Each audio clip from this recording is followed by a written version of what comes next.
switched. It's not Omar, it's The Heba. title of the presentation is First Principle versus Experimental Design of Nanomaterials for Energy and Applications. Or the floor, please. Yes. Good afternoon, everyone. First, there was a switch in the schedule, so my name is Wagdy. I'm a professor of analytical chemistry at the Faculty of Pharmacy at the British University in Egypt.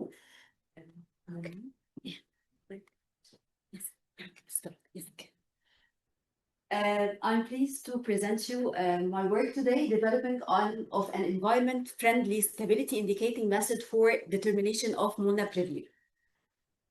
Actually, COVID-19, come here, just to center. COVID-19 has placed a very global challenge to the healthcare team and has urged the need of the development of a therapeutic solution, especially for people who cannot take the vaccine. Okay. Accordingly, one of the two antivirals that was commonly prescribed for the COVID-19 patient was Molnupiravir and remdesivir. Our focus today mainly is on Molnupiravir.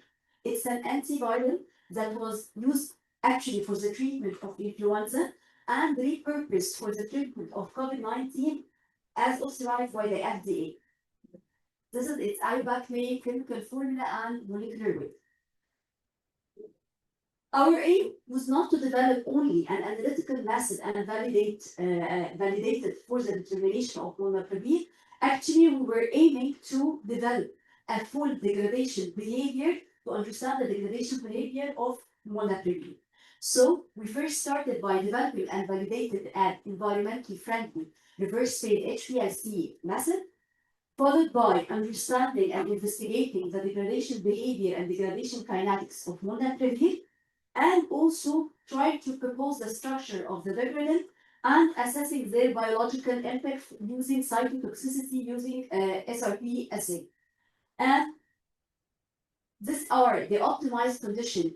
Investigating different parameters actually to reach the optimal one, and the optimal one was using mobile phase, aqueous 85% aqueous phase, and only the acetonitride, the organic phase, was 15%. The detection was done using photodiode array and using a C18 column. And under this optimized condition, we can see that the peak of Molnupiravir appeared at 8 minutes.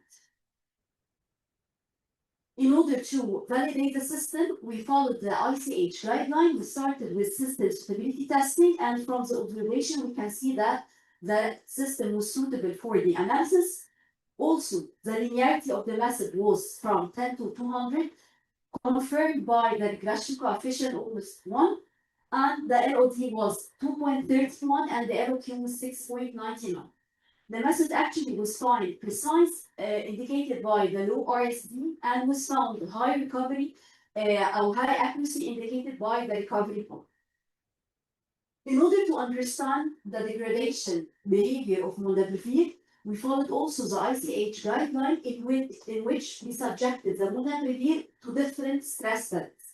The stress studies investigated in this work was as follows: hydrolytic using acidic and basic, oxidative, exposing the drug, photolytic, exposing the drug to sunlight and also to UV lamp, and thermal by exposing the drug to a high temperature. Accordingly, from the observation, it was found that the drug was partially degraded under acidic and oxidative condition, completely degraded under alkaline condition, and no degradation at all under photolytic and thermal degradation.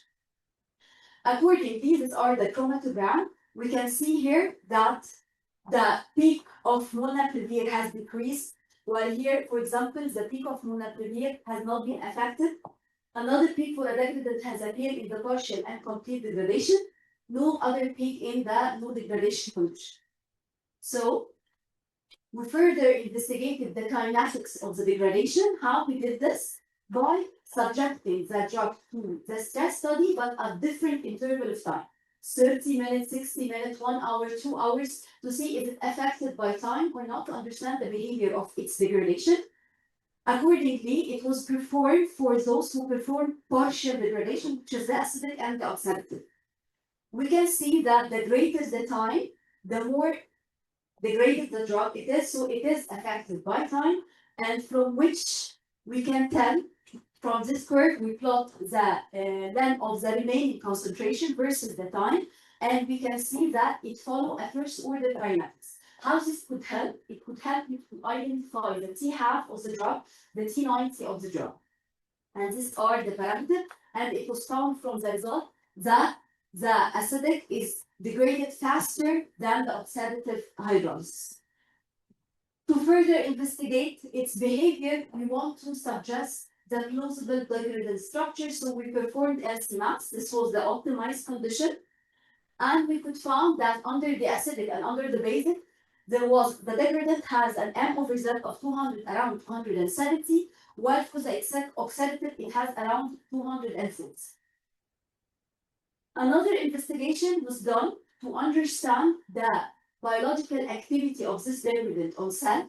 Accordingly, we performed SRP tests, a cytotoxicity SRP test on fibroblast, and surprisingly, we found that both degradants have affected the cell viability to a certain extent, which imposed that in the future study we are working on understanding how it may affect more the biological activity of these cells. Since we are mentioning it's a green method, so accordingly we try to assess our green by using green tools. We started by Analytical Eco-Scale, the NEMI and the GAPI and the degrade tools. They are green assessment tools.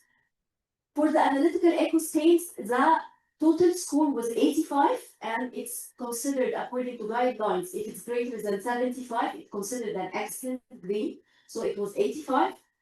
Moving to the NEMI, it has 4 quadrants. All quadrants were green except this one for the hazardous, because we used acetonitrile actually in the mobile phase, but it was mentioning it was 15% of the total volume. For the GAPI, all 2 regions were red, one for using acetonitrile, and the other one is only because we didn't treat the waste actually for coming from the HPLC. Finally, the total score of agree was 0.74, which is also according to guidelines is considered a strong environmental compatible. Accordingly, we assume that our method was green, not as environmental friendly. To wrap it up, a stability indicating method has been developed for the determination of Molnupiravir in presence of its degradant. The findings was as follows. We have established a stability profile that has concluded that the drug is susceptible to hydrolytic and oxidative stress studies, but very stable versus the thermal and the photolytic. That the degradation kinetic follows the first order, and this was observed for both acidic and oxidative. Also, a plausible degradant structure has been raised in this work, and a cytotoxicity evaluation has been done for the acidic and basic and oxidative as well, and the green assessment also of the method has been established. Our future work will be only to further study the biological effects of the degradants to understand more their behavior. Thank you for your time, and this is my contacts, all my contacts. Thank you for your time. Thank you. Thank you. So, very interesting lecture. We have time for at least several questions from the audience. Well, can you go back to the degradation kinetics? Yes. Because I would expect that to be able to conclude whether it is first order or something else, you would need to follow it till longer times, because like looking at this, it could be first order, it could be 0 order, I don't know. No, it was first order because of also according to the ICH guidelines that we are plotting the LNST versus the time. If it was linear at a certain time, accordingly it's a first order. Also how much it's affected by the stress factors that we are adding. So when I'm increasing the concentration, I tried not only one concentration, I tried several concentration of each stress studies at different temperatures. But just to summarize, I said the